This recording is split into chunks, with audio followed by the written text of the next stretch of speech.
Hello, everyone. Welcome to the Vedic Astrology podcast. My name is Fiona Marks, and I'm delighted to be joined today once more with my friend and colleague, Nisha, as we return to our exploration of Vedic mythology.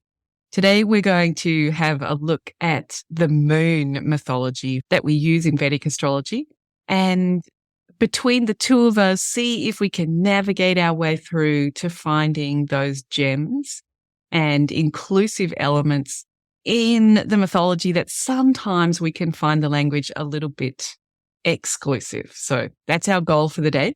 But before we dive in, Nisha, tell us a little bit about how was your experience of being in the podcast and having the episode go live? What's it been like in your world, the feedback around the sun mythology that we spoke about?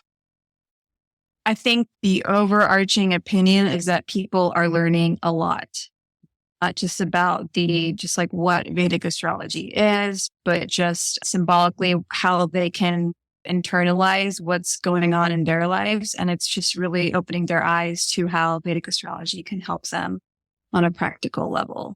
I feel since we published that episode, I've just really been seeing in the news all around me, in the dynamics of our current culture, all of this ideas around power. I was just saying this to Nisha before we got on the podcast, that I feel like the sun mythology myth, it really has helped me understand that when someone is in that position of power, it is natural that we just do not see what's going on around us because we're in our own amazing experience of manifesting, and it all feels good and all looks good and the world is going well.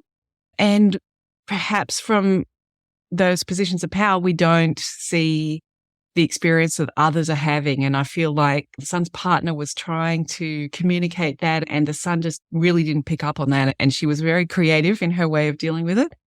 But I guess it's left me, like the takeaway for me is really, if anyone in a minority is giving feedback to those people in power, the people in power should be listening, because that's what the sun mythology is trying to tell us, that it's too easy to be in one's own world, and that actually when we're in power, we need to be quite proactive about engaging with those people around us and what their experience is. So I've been seeing that in the news and in our current strive for equality and inclusion in our culture. So I got heaps out of that sun mythology, and I hope that will be the case today with our moon mythology. In case people haven't listened to the previous episode, I just wanted to emphasize that obviously these myths have survived the test of time, and that is a great gift for all of us, because not all cultures' myths have made it here. So this is a great thing that we have these on that process of these myths surviving through all of time. Through the dark ages, they have picked up elements that are a little bit harder for us to digest these days. So there's lots of maybe attitudes around gender that are different from what we feel comfortable now. There's also often there's violence and there's trickery and thievery and unexpected elements. So sometimes now in the present, we find those hard to deal with, but we must acknowledge that these myths have done very well to survive to this point. So let's see if we can find the archetypes that are there that have stood the test of time. And also the second point to remember is that if you are a Vedic astrologer, if you're studying to be a Vedic astrologer, you'll know how useful it is to give your attention to a chart, even a difficult chart, with elements that are perhaps unharmonious or violent or arrogant. And that as the astrologer, you're going to come across these charts from time to time or regularly. And we want to build up our skill as an astrologer to be able to stay committed to understanding that chart. And that's a little bit what Nisha and I are doing with this mythology, that perhaps on the first time that we hear it, we don't really feel very attracted to some of the elements in those stories, but we try to, just like the astrologers, sit with the chart for a while and see if we can pull out those themes that are helpful and useful. I want to really acknowledge that the myths have stood the test of time, and also that it's a great practice for an astrologer to be a little bit in the uncomfortable space of seeing things that are not familiar or that are not the way that I, the astrologer, would normally or naturally represent those things. So it's a very good practice for us as astrologers, and we've been learning a lot. So just like last podcast, let's begin by concentrating our attention on some of the fundamental qualities of moon energy, because in some ways, that's all the mythology is trying to do, is give us ways to remember these unique qualities of, in this case, the moon. And the ancients could have done that by making us just learn a big table, a big list of 450 descriptive words about the moon. And instead of doing that, they're much more creative and have come up with stories that illustrate some of these qualities. So I think what we want to do first is really ground ourselves in these qualities so that then when we're listening to the mythology, we can see if we could find ways to see those fundamental qualities coming through. And just like last time we got together, there's a lot of qualities for the moon. So I'm going to begin by talking about some main themes that I think are in these qualities of the moon. And I invite you, Nisha, to join me with the ones that I've forgotten as we go along. I think when all of us begin to think about the defining qualities of the moon, probably the thing that comes up most often as an astrologer is the idea that the moon is changeable, adaptable, and flexible. It's something that you probably hear all the time when we think about the moon in Vedic astrology. And for those reasons, I guess we think those qualities relate to the moon because in the night sky during the month, we see the moon quite dramatically change shape. So it's very obvious that the moon has these adaptable qualities and how valuable it is in life to be adaptable. And for this reason, I think the moon also gets associated with the mind, because whereas we looked at the sun last time and we spoke about the sun, we spoke about the constancy just always giving its brilliance.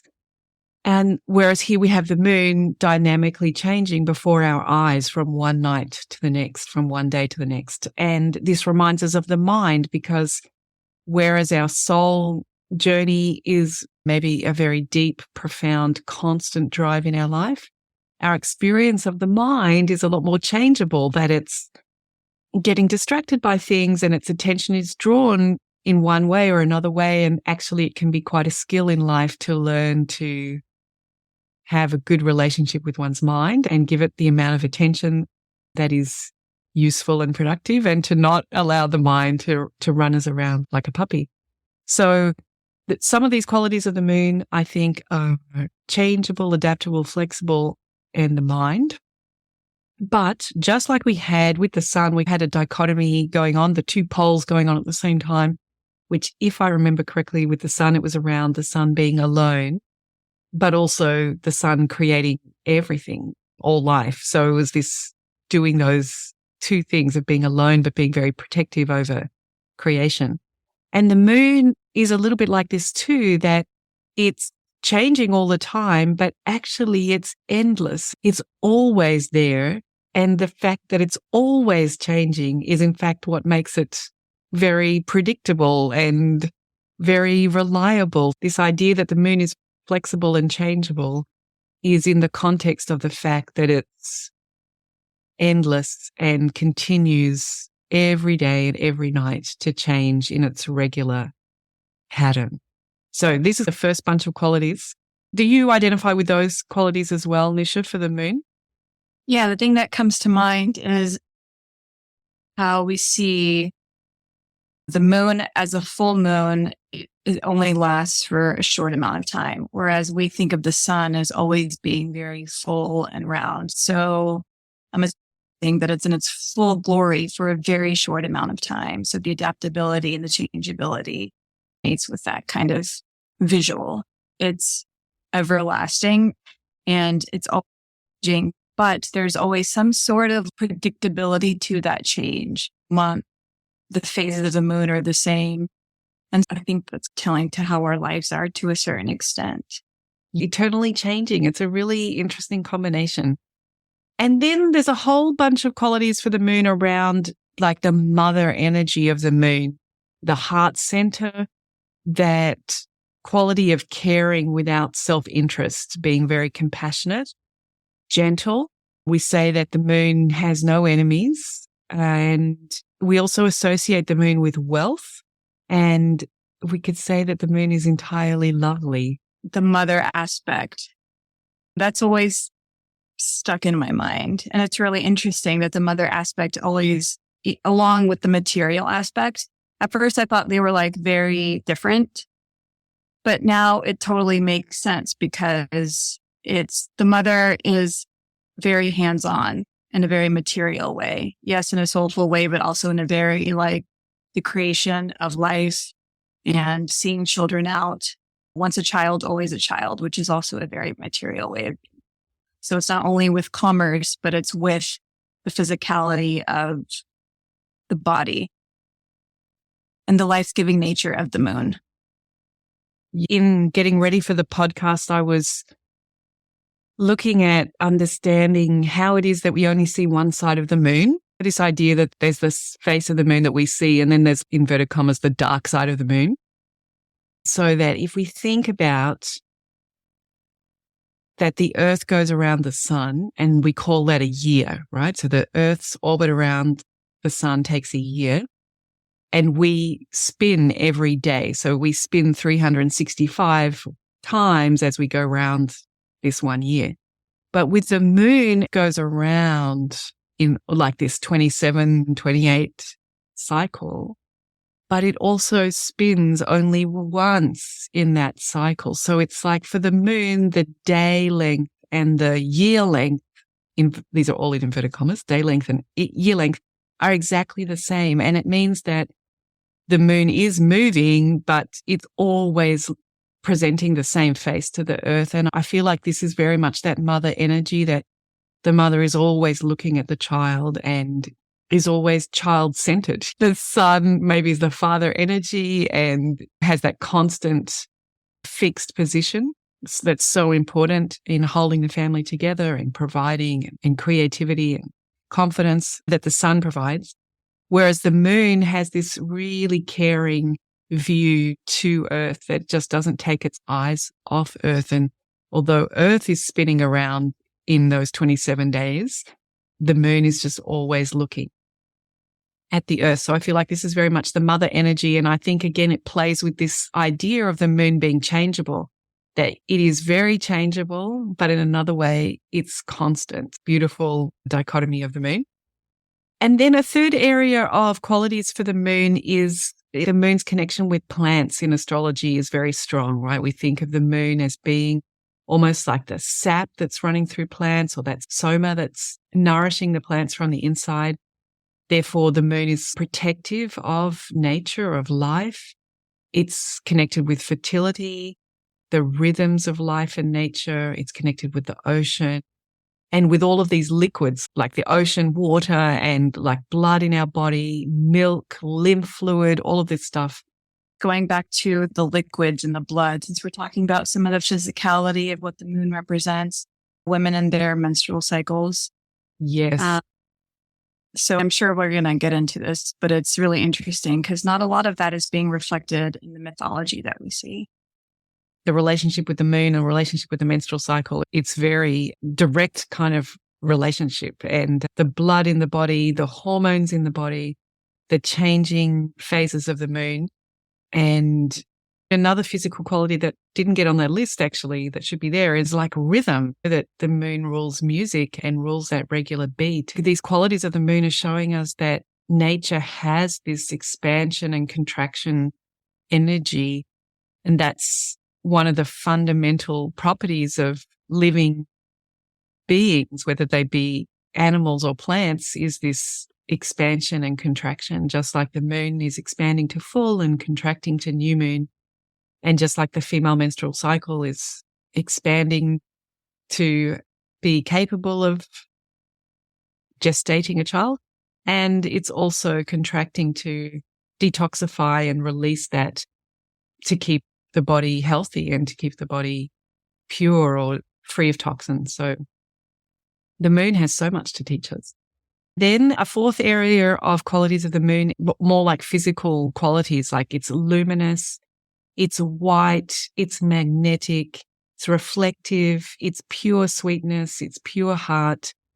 It's connected with this idea of soma or nectar, this life-giving essence. And it's not interfering. It's very hard for us to look at the sunlight. It's not comfortable for our eyes to do that. But it's delicious to look at the moonlight, right? That silver, white, luminous light is cooling and refreshing and intoxicating, magnetic, hypnotic. So I think there are some just physical qualities of the moon that are important when we think about where the moon is in a person's chart. I put together also a fifth bunch of qualities. One of the names of the moon is the creator of the night. It's also creation of the passing of time, because we can see the moon changing right in front of our eyes. It really helps us to measure time, that our orbit around the sun is 365 and a quarter days. That's a big number to get. It's not a very natural number, but the moon cycle, especially with its changing shape every night, helps us to really physicalize the passing of time. And a month is something that we can all wrap our heads around. And even easier than that is the week that the moon is full, the week that it's in a crescent, the week that it's in new moon, the week that it's in the other crescent. These are very relatable time packets. So it's the creator of the night, but it's also the creator of the passing of time. This allows us to experience the world, to experience our karma, to experience time passing, and to know that we're moving through our karma. And it's our dreams, the creator of our dreams. It is both moving and not moving. It's our subconscious, it's our imagination. So it's got these very special connection to our dreaming, to our aspirations, to what we can create with our imagination and how we can change the world with our imagination. And of course, it's receptive. It's showing us how to be receptive to dreams, to our subconscious, to our intuition. We always see Shiva with the crescent moon, and he's associated with time. And so he's very intimately connected in the mythology and ritual, very connected to the moon.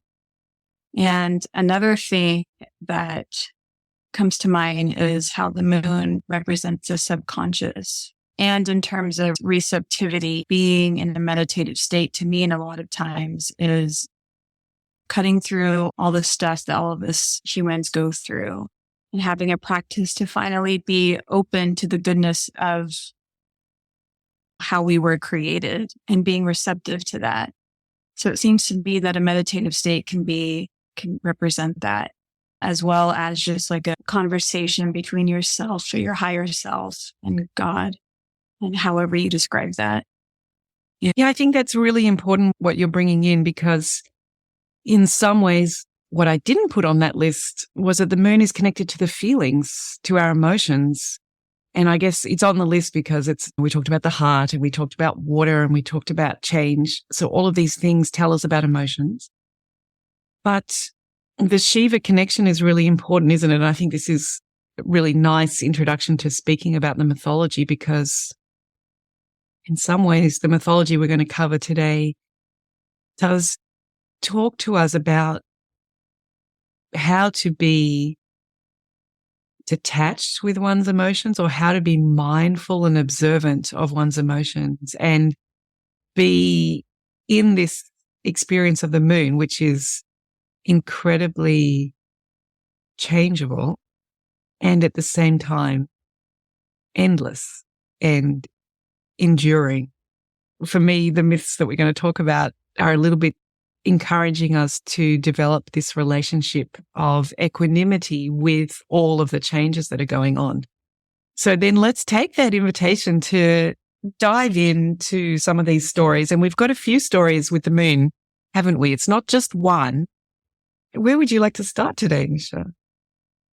I think the creation of the moon is pretty important. Yeah, let's go with the creation of the moon. The Vedic astrology myth that we think about around the primordial creation of the moon involves a rishi, which is a sage. And I've got here Rishi Atri and also a partner, because we need two parents. And this is Anasuya Devi.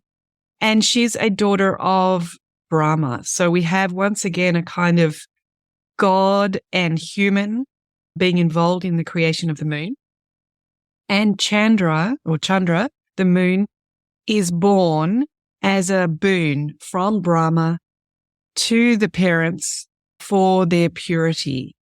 So this situation came about. If we were to try to tell this myth, the version that I read was that the three gods actually, I believe, Shiva and Vishnu and Brahma, they were married to some particular partners, and Rishi Atri's partner was very famous for their purity, and this caused some jealousy perhaps, and the partners of these three gods challenged the gods to really see whether this partner was as pure as the reputation suggested.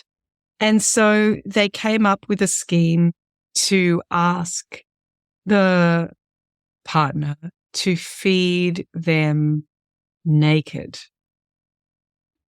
And obviously this is where it gets a bit disturbing. As a woman, and you're reading this, it's just not very palatable. But if we try to zoom out a little bit here, Anasuya demonstrated her faith. And I think this is a real property of the moon because of its changeability. We want to have faith that although it's always changing, it's coming back around as well. It's constant. So she uses her faith to take on this request as a challenge and creatively come up with a way of staying true to her self or to the person's self, to their faith and belief, and came up with a scenario where it would be entirely pure to feed these people naked. And what she came up with was transforming these beings back into children. And as they were children, this parent was able to feed them breast milk because that's an entirely appropriate relationship between the baby and the mother. And it speaks to us so much about the mother energy of the moon. And she fulfilled this challenge, this request, and maintained at the same time all of the appropriate and loving relationships. And I believe that she then held them hostage, and the partners of the gods had to come and ask for their partners back again. And she was kind enough to return them to their adult form.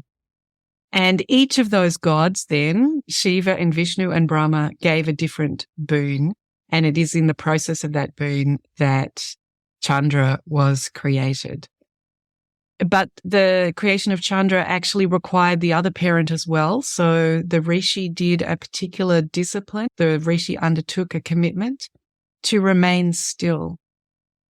And not just for an hour, not just for an afternoon, but obviously for 3,000 years with the person's arms extended and even not blinking. So I think that we can take this as creative license telling us that when one wants to make a commitment that can be rewarded, there can be great rewards from doing tapas, from doing what it is that we have committed to doing. And isn't it interesting in all of this changeability of the moon that the moon's birth actually comes from a practice of stillness, of complete presence and stillness. So because of the devotion of Rishi Atri, the body of the Rishi filled with soma, this magical nectar, magical fluid. And it in fact overflowed so much that it went up into the sky. And it overflowed and filled the whole heavens with luminosity. And with the help of some celestial beings that captured some of that essence but couldn't quite hold on to it, it dropped into the shape of Chandra and the moon. And so we see that the very essence of the moon is this life-giving soma. So we talk about some of the challenging aspects that are there, which is obviously, it's the questioning of a woman's virtue, isn't it? Yes, the naked feeding, it's very disturbing.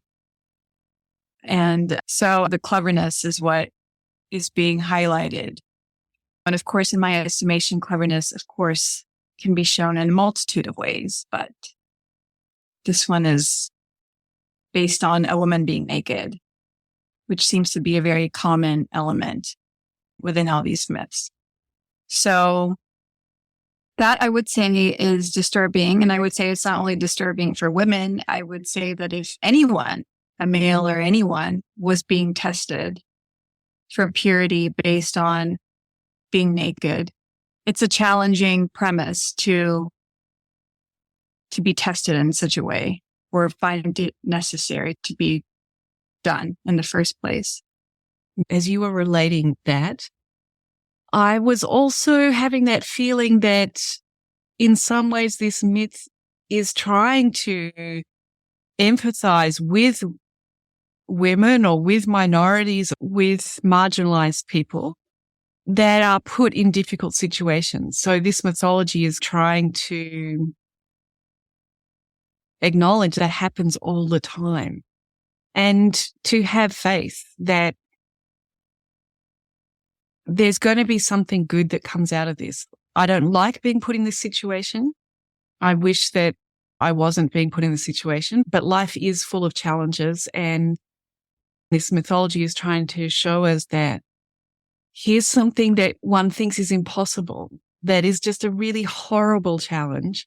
And yet if we do have faith and we do believe in ourselves, there may be a creative way through that, and just to have faith that as icky as something feels, that the changing nature of the moon and our emotions is going to help us go through this situation and find a way to respond to it.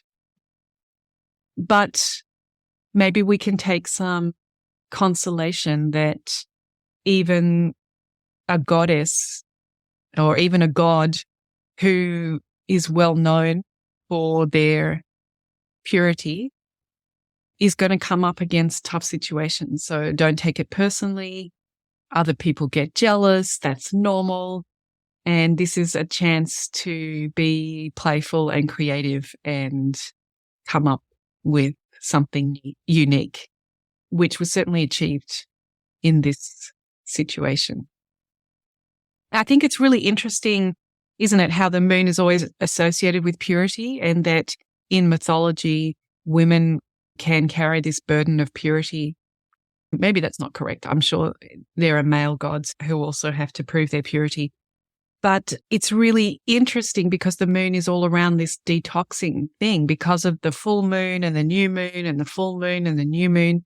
There's this chance to remove toxins from the body. If you have a female body and you can have that menstrual cycle, you've got the chance to experience blood purity in a way that a male body doesn't have that chance to do the bloodletting. It's kind of literal. Like, we can think that the purity kind of means being very virtuous or being very chaste or something. But in some ways, it's just a physical quality of having this mammal body that we have the opportunity to detox and purify the blood. And the blood is a fluid that belongs to the moon. So maybe the purity thing is a lot more literal than we think.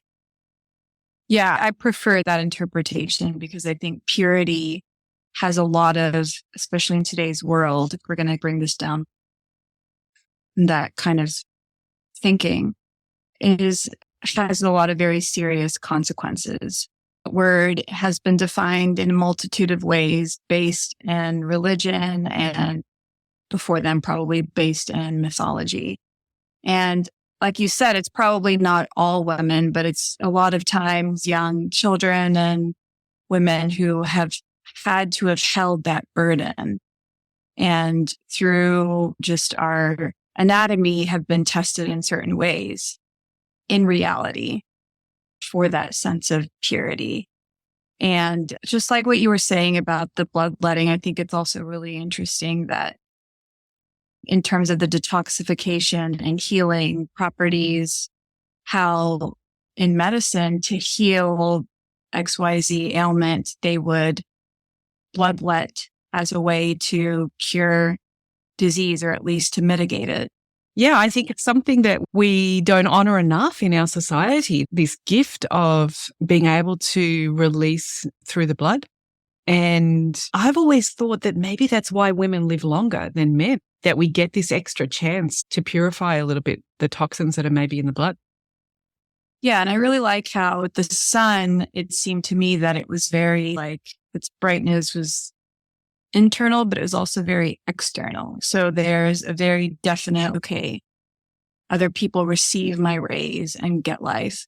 I think with the moon, it's really interesting because in representing motherhood, when you're pregnant, you're like mixing your fluids with your child. It's a more communal kind of give and take with hormones and with blood. So I think that's interesting. Yeah, I love that you're bringing that in. I think that's so true.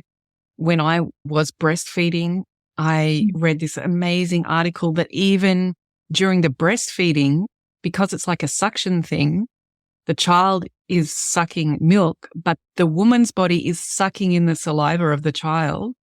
And then the woman's body analyzes that for the immune system and puts into the milk the immune cells that the woman's body already has that relate to that. Exactly what you're saying, that it's a symbiotic fluid thing. And I think this is very much what the moon is about. I think another thing that's important to take away from this myth is a sense of humor or a kind of going with the flow that the person is able to have. So this challenge that's presented to the person is very confronting and uncomfortable and inverted commas wrong. It's clearly wrong. It's something everybody knows it's wrong. And what the person is able to do is to respond in a witty way, in a funny way, humorous way, take the power away from the people that have made the challenge, shrink them down to babies. They can't speak. They don't have control of their body functions, and feed them in an entirely appropriate way.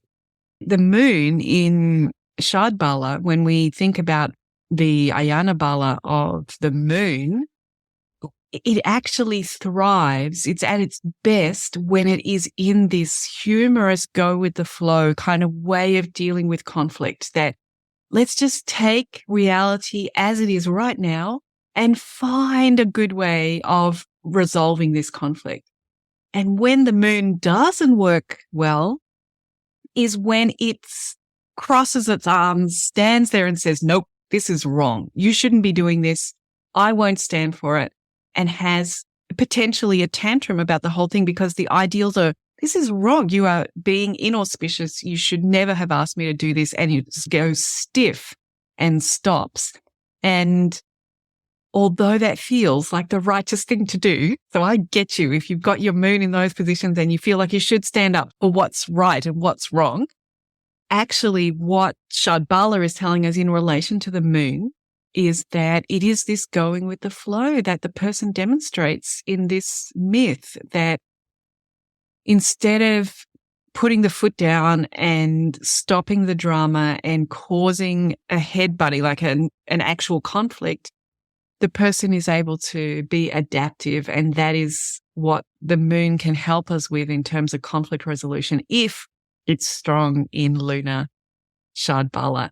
So I think that very playful approach to conflict is helpful to learn something from in this myth, that sometimes the best way to resolve something is to be playful and deal with the facts as they are and not worry about what's right and wrong. Just come up with a creative, playful, humorous way of being in life, because life is full of challenges and tough stuff, huh?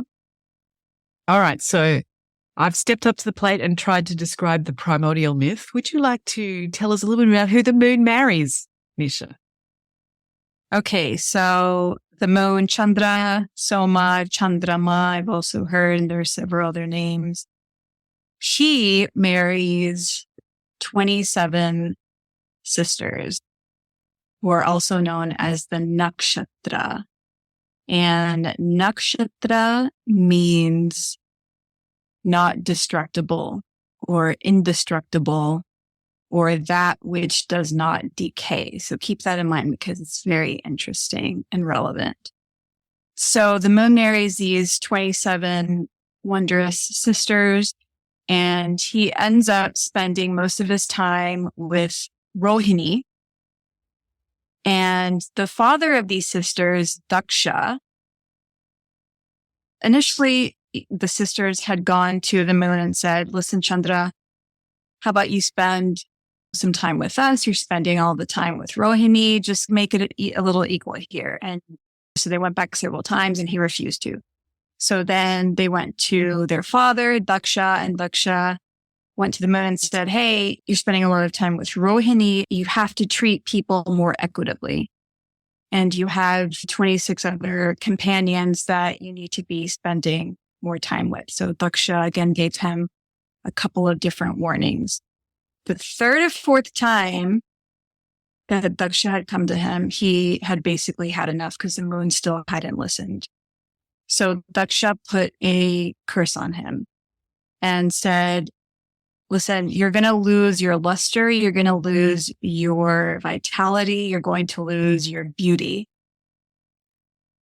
And so though there was some satisfaction in this, the wives of the moon didn't want him to completely wane away, which is basically what was happening to the moon, because the moon is very vital to the survival of many other things on Earth and to life itself. So Daksha himself could not necessarily undo the curse. So he had to go to Brahma, and Brahma had to then go to Shiva, who was the only one who could modify and alter the curse. Shiva saw that the destruction, that the moon wasn't changing and wasn't going from the waning phases to the waxing phases, saw that there was going to be a lot of destruction in life and it just wasn't sustainable. So Shiva said, okay, I'm going to give you half the time where your luster and beauty and vitality is restored and the other half where it's not. And Chandra, you must spend an equal amount of time with all your wives because that equanimity is very important.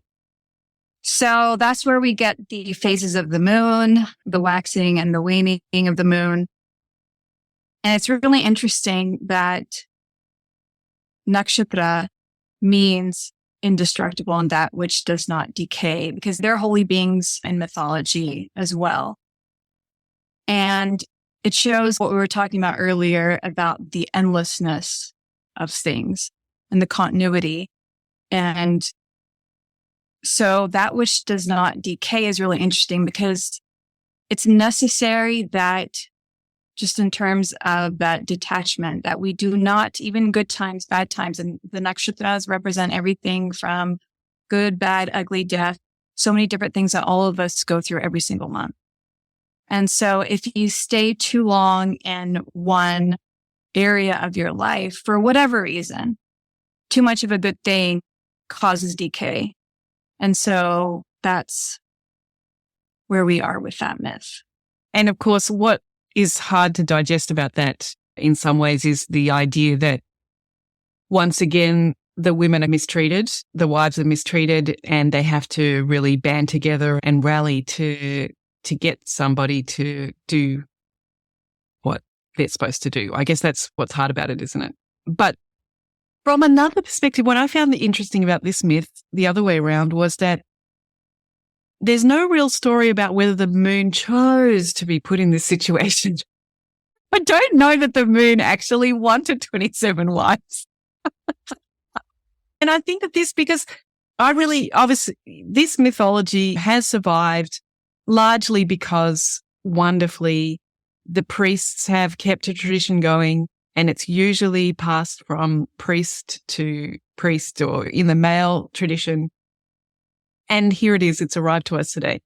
However, I think if this was in the nunnery, if it was the nuns who kept this story, obviously this would be a story about menstruation, something that changes every day, something that takes 27 days. I think we know exactly what the nakshatras are representing here. And I do feel as a woman that one doesn't get to choose these 27 wives, right? That the puberty process is that you were exactly like your brothers, equal. Your emotions were pretty equal all the time. Angry when you're angry, sad when you're sad, tired when you're tired. It was all exactly the same.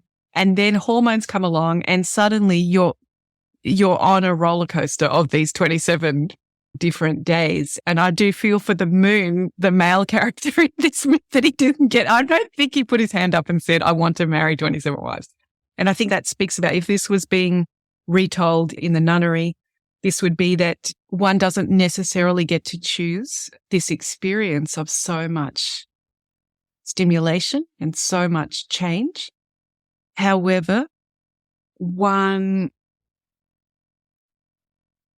can make the most of it and can surrender. There's a lot to be gained from surrendering to the richness of life. As you were saying, the nakshatras represent so many different aspects of life. And if one can surrender to that, it's a very rich way to be alive. And we talked about the moon being related to our emotions. And this story is a little bit like that, isn't it? It's that throughout a month, we're going to experience very different emotions. And the point of the story being a spouse, I think, is that we want to have a good relationship with all of our spouses, with all of our emotions, that each one of them is valid and has its own unique experience, and to be fully present to that relationship, knowing at all the time that it's going to keep changing. We're going to keep moving, and we'll be experiencing something else. In another day of the month, it'll be a different experience. Yeah, it's a really great way of looking at it. I would also say that the 27 sisters did not seem to have a choice of sharing one husband. Now that you mention it, it's probably painful for everyone involved. Which, what we're doing here is that, really happy you brought that up, because it's not an ideal situation for anyone. Once you understand that all parties involved, there's always backstories, and that all parties involved don't seem to really have choices in any of this stuff. And that goes to daily lives. That, yes, as women, we experience different phases of our lives, but that's not necessarily, it's not an aberration from the male's experience. It's just what it is to be human. And I would say that males, even though they don't have a menstrual cycle, experience things in ways that we don't understand. So I would say there's not even a standard way of experiencing life. It's just, to your point, like some of it's just given to us. Yeah. Asterisk. Okay. Yes. But, and I also think that I'm not that comfortable with the myth defining the waxing and waning as a curse, because Dakshin eventually feels that he has to come in and give a punishment, and Shiva modifies it. And then we get this waxing waning thing. So it's definitely portrayed in the myths as a bad thing. But really, it seems to me, when we look at those qualities of the moon, that life, the very pulse of nature, is this expansion and contraction, is this waxing and waning. So it's a blessing. Without the waxing and waning, without the expanding and contracting, we really don't have life on Earth. If we think about, we talked about that the moon relates to liquids. We've got the tides on coming full tide on the full moon and going out. And when the moon's on the other side, we have this rhythm of the water, this enormous body of water moving with the moon. We have the blood flow in the body. The heart is expanding and contracting, and we're getting a pulse that we can feel the blood coming in sort of these packets. And if the heart didn't pump, we're not alive. It's not like an open chambers of the heart is superior or better than the closed chambers of the heart. We need both of them at the same time. And in fact, if you think about what it is, it's bringing in the oxygen into the lungs, putting it into the blood and squeezing that blood out into the body, which is also allowing the carbon dioxide to get squeezed out of the respiratory system. So while we think that the in-breath we're bringing in oxygen, it's actually on the out-breath that oxygen is being dispersed into the cells. And on the in-breath is when our cells are disposing of their carbon dioxide into the blood. So I cannot see how the waxing and waning is a curse. It's the very rhythm of life. And again, getting back to being a mother, it's just hilarious that we call childbirth, we call it contractions. I'm having contraction. Right. Obviously, we're not having contractions. We're having expansions. That's the whole point. If we were having contractions, then it's the wrong thing. It's not going to work. It's the expansions. And how are you going to give birth without expanding? You need to be able to squeeze and expand and squeeze and expand. They both go together. Sometimes the things that we have problems with in this mythology is the gender things, but sometimes it's also, I can't see how looking at waxing and waning as a curse is actually a reflection of nature. It seems to me that this is, in fact, essential. This is the experience of being alive, is expansion and contraction. And the moon is demonstrating that. And it's demonstrating to us in this story of the partners that it is not helpful to have a preference. And this is really where the detachment thing, this is where we're moving towards Shiva, I think, now, because the problems that Chandra gets into in this myth is having a preference for one of the nakshatras and becoming sticky, like getting stuck, trying to stay somewhere.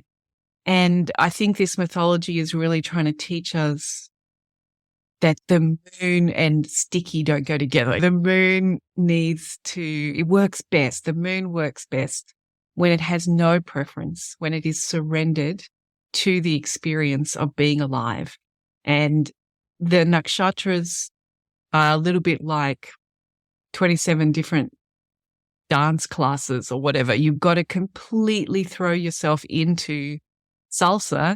And then the next night, you've got to throw yourself into the twist. And the next night, you're doing some waltzing. And, that it's to be experienced. That's where the joy is, in being in the moment and not thinking, I can't wait to get back to that waltz class that I was doing, or the cha-cha thing was really good, because we're going to be experiencing all of them all of the time. They're coming in the right order. The timing is all happening as it should. So we're going to surrender. That's absolutely correct. And I think with the moon representing the subconscious and meditation and the subtle body, it's that power of the nestful, that very Buddhist concept, and from probably every teaching ever, anywhere on earth. It's the eternal now. And I think that's a very powerful, talk about power. That's a very powerful place to be, just in reality, but also mentally, knowing that's where all of our power lies. And I think that as the moon is a reflection of the sun onto earth and supporting that materiality a lot more symbolically, it's like a forced reminder, because the moon does go in phases. It's a forced reminder that for each of us, no matter how you see someone, whether they're powerful or not powerful, however you see someone, that their phases of life are going to mirror ours and that it's inescapable in the best sense. The waxing and the waning, I would agree. I think it's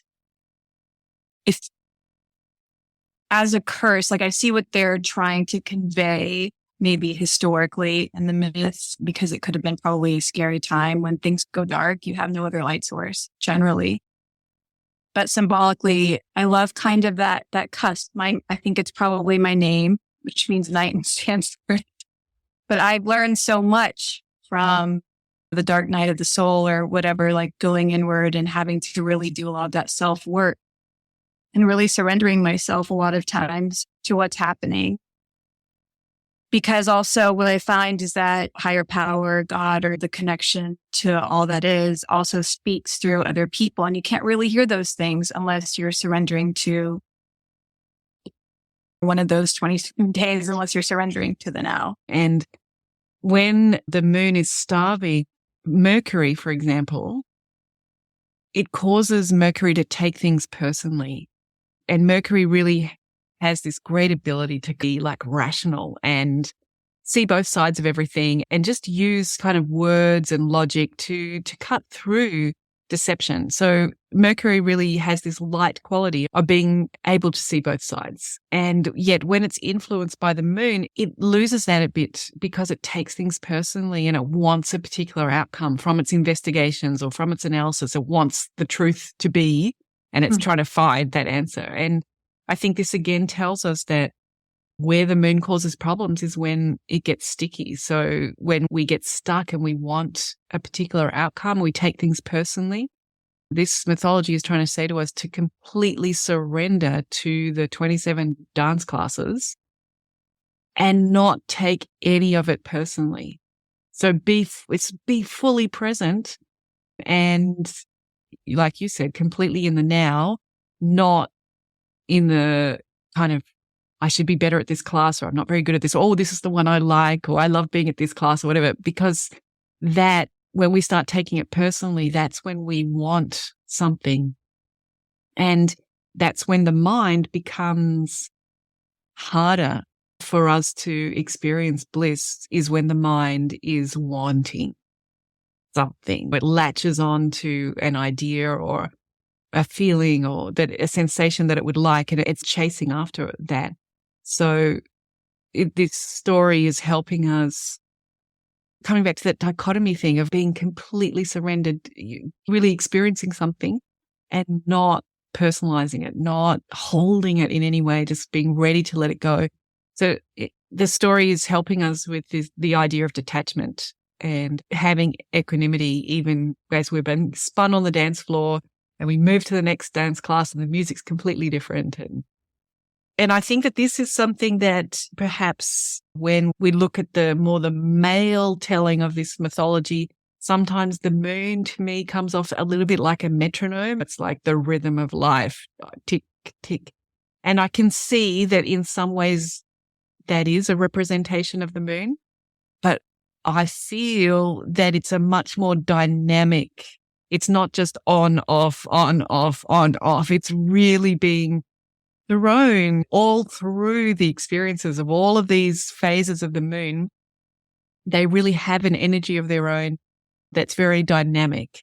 And that's why it's so important for us to learn how to practice some equanimity, which I keep saying that brings us to Shiva. So another creation myth for Chandra is if we go back to the ocean, the milk ocean of consciousness, and this is part of our Rahu Ketu mythology. So you might already know this myth, but the idea is that in order to experience material karma, for us to be able to actually use this playground of planet Earth to work our way through all the lessons that we would like to detach and let go of, we actually need a whole lot of playthings here on the planet to bounce off and to have our experiences with. And so out of the ocean of consciousness, or the milky ocean of unconsciousness, we need to churn and bring up the things that will allow us to resolve our karma. So to do this, there were various mythological creatures and factions that helped. So in fact, I do think that both the demons and the angels got together to stir the ocean of consciousness with a giant mountain. And I believe that they used a snake to wrap like a rope around the mountain, and then they could pull and push and kind of stir this ocean. And at some point, a turtle gets involved as well. So there's a lot going on in this mythology. But once they agree and find a way to work together, the gods and the demons, the ocean does start to produce all of these products that are important for resolving our consciousness. And one of these products that comes out of the milk of consciousness is Chandra, correct? A disc. Each of the gods are there, Brahma and Vishnu and Shiva are there. And Shiva claims the moon as a tool or a symbol associated with Shiva, and in fact places the crescent-shaped moon in Shiva's hair. This is telling us that even Shiva, the god of detachment, of the endings of things, how important emotions are, and how important the mind is in all of those processes, because Shiva is wearing the moon very prominently in the hair. And I believe it's a crescent moon. And perhaps this is telling us that the right amount of mind is very helpful in being human. It doesn't have to be the full moon, the entire glowing, luminous moon. Perhaps the mind is best when it's in the ratio of mind to the rest of experience is a small crescent of mind and a whole lot of soul and spirit. Exactly. I think that it's really interesting that the moon is placed up near Shiva's, near his head, near his mind. And even in that realm, just the connection that Shiva has with understanding how important the human experience is, not just the spirit experience, but the human experience, and how the mind is how we get things done. And even though it is such a small part, it's a vital part to be able to do the things that we're supposed to do here on Earth. So now that we've been through these 3 primordial creation myths of the moon, let's reflect back on those qualities and see how these myths are helping us remember the qualities of the moon, saving us from the task of memorizing 450 words in a table. How do these myths help us remember qualities about the moon? I would say just in this conversation, it understand, like all of a sudden, like I'm like really seeing the connections of the moon and what it represents and the sun, and just in a lot of like earth-based spirituality and religions, why the moon is so important, because it does have such a huge job. And it's just by nature, it has to be very changeable and adaptable. Because initially I was thinking, yeah, it's a mother figure and it's a woman, and just that's what people put upon us. Whether or not the specific woman is adaptable and changeable, that's just a trait that everyone expects. And so in looking at it through just this conversation, I see how important that aspect is in order for us to have a lot of sense of joy in our lives every single day. And with that sense of detachment, because even if it's the Buddhist definition of detachment or your own or whatever it is, it can sound very cold. And I know a lot of people think that it, like when they think of the moon, it's very cold, it's distant, it's detached. But I think that because it does represent so much change over just 27 days, in order to retain a sense of joy, you have to have that sense of detachment. Because just physically, like you think about the fluids and everything in our bodies, everybody's bodies, once it stops, disease happens, death can happen. A lot of the things that, aren't good for us is what occurs. So that happens also not only in the manifest, but in the mind. you can get stuck on things, and whether or not it's true or whether or not it happened isn't really the point. It's necessary to move on, not necessarily to the next thing, but what can I do about it? How can I get help? How can I make this life, even if it wasn't my choice to go through this thing, how can I make my life so that I'm joyful in spite of, and carry that through? That's what's really jumped out at me. And I would say the difference of the sun and the moon. But the sun, it seems just very like you're kind of put upon is how I take it. It's just like purity in that sense. It's just like it's doing its job. That's how each of us has the sun, and we're just doing our job in the world. But then you have this moon, which is the reflective part of that doing of your job. And you need an army of 27 to show you how to do your job most effectively. The moon is extremely important. And I know why, just beyond in terms of just like time and seasonal growth, why people think of the moon as so powerful and so mystical and so necessary, and why they base a lot of their worship on the moon. I think I finally get it. For all of you guys who are still listening, I was really unclear about what to name our episode about the sun, and I nearly called it Two Feminists and a Myth, because I think Nisha and I we're like adventurers in a world that doesn't quite feel natural to us. And it's lovely when, through just relaxing and taking a bit of lead from the moon here, of having that Ayana bala approach. Okay, how can I work with what I've got? There's so much richness, there's so much beauty, there's so much love in these stories about the moon. And that's why Nisha and I are speaking to each other about this, is because we want to be able to access all of the soma that's in this mythology. And we've been a bit previously put off by the language. It just hasn't felt inclusive and hasn't felt lovely. So it's a real joy, isn't it, when we talk through it and it's kind of, oh, yeah, I get that. So that's all that we're trying to achieve, is a really good feeling about these ancient stories. I think the stories now do share so much about the moon. I think that first story talks to me about Ayana bala and the moon and having humor and using one's intelligence in an adaptable way. It's really inspiring. I think that we can, in our current culture around what they call cancel culture, we can be very putting our foot down, and in some ways a little bit of this moon Ayana bala, a little bit of humor, a little bit of faith that everybody's trying to do the best that they can, seeing the best in everyone. And that's the quality of the moon, this compassion, the moon always looking at the earth, synchronizing its own annual orbit or its own orbit to being a day length, so that it can always keep its eye on the earth because of that, just that love and compassion.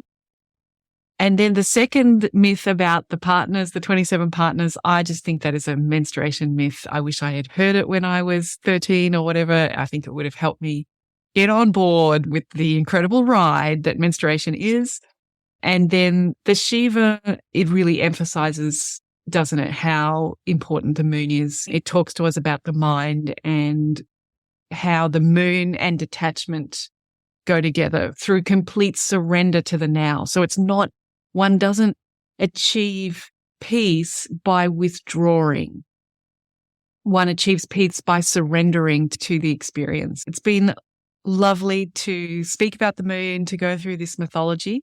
And I feel like that leaves us with staring our face into Mars next time we get together, Nisha. So who knows what we'll find. Until then, I just want to thank you so much for being part of the project and sharing yourself so fully with our listeners. And I wanted to also say thanks to everybody who's here at the end of the video and the podcast. It's lovely to be with you. We got loads of feedback about the sun mythology. We'd love to hear your thoughts about the moon mythology, and look forward to catching up with you next time on the Vedic Astrology podcast. Thanks, everyone. Thanks, Nisha. Thank you. Bye.